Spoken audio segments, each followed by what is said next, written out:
So Keith, back in Newcastle again. It's almost your second home. You're here to play walking football this weekend. Have you ever played it?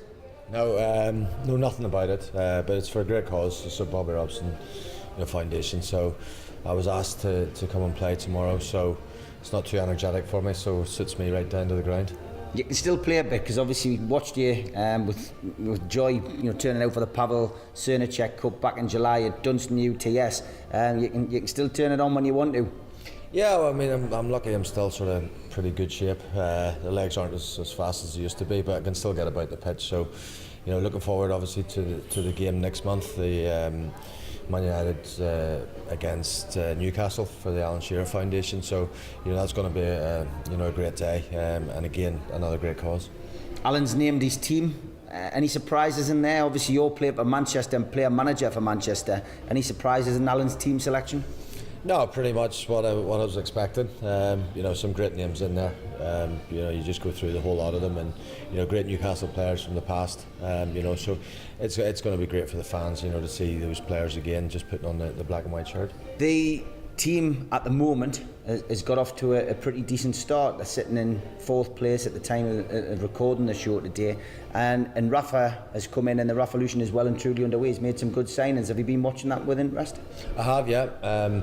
Obviously losing the first 2 games wasn't ideal, but it is a difficult league, especially when you get relegated, and especially when you're a big club like Newcastle, because everybody wants to beat you. So it was a tough start, but they backed that up with a few wins. The moves he's made in the transfer market has been absolutely fantastic. Getting the money for Wijnaldum, getting the money for Sissoko, it's been a great transfer window for them, and they've got great players in who. The club is there now to move forward and get back to the Premiership at the first time we ask him. It looks as well as if he's got a player for each position, which is something that we've lacked greatly over the last few years. Is that important in the Championship? Yeah, I think it is. Because there's so many games in that Championship. You're sort of playing Saturday, Tuesday, Saturday, and with injuries, suspensions, and so forth, it can be quite demanding. The squad they've probably got now is probably a stronger squad than what they had last year in the Premiership. So as I say, I think they're fully equipped now to bounce straight back. Has it surprised you the turnaround with Mike Ashley? I suppose since Newcastle were relegated and they managed to persuade Rafa to stay, he seems to have given complete control to Rafa. How important is that? Well, I don't think Rafa Benitez would be at Newcastle if he didn't have full control.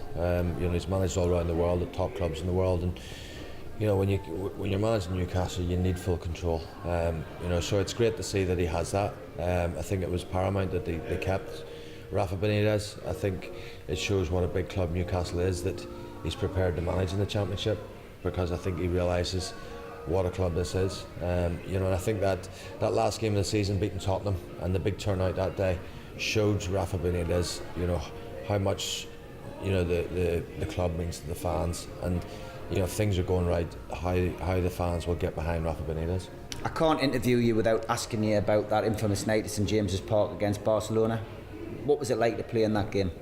Oh, it's incredible. We're talking 19 years ago now. I don't know where those 19 years have gone, but just an incredible night. First Champions League game, and it's Barcelona, and if you want to play against one of the big clubs in the world and you want to have your best game, you're going to pick a club like Barcelona. So, Tino was absolutely on fire that night, and fortunately I had a couple of assists for him as well. So, just looking back, the atmosphere of that night, just everything to do with that night was absolutely amazing. And you're playing against world stars like Figo and Rivaldo and Luis Enrique, some top players. So to come out on top that night was a very special night. Is it right you didn't really know many of the players who played for Barcelona at the time?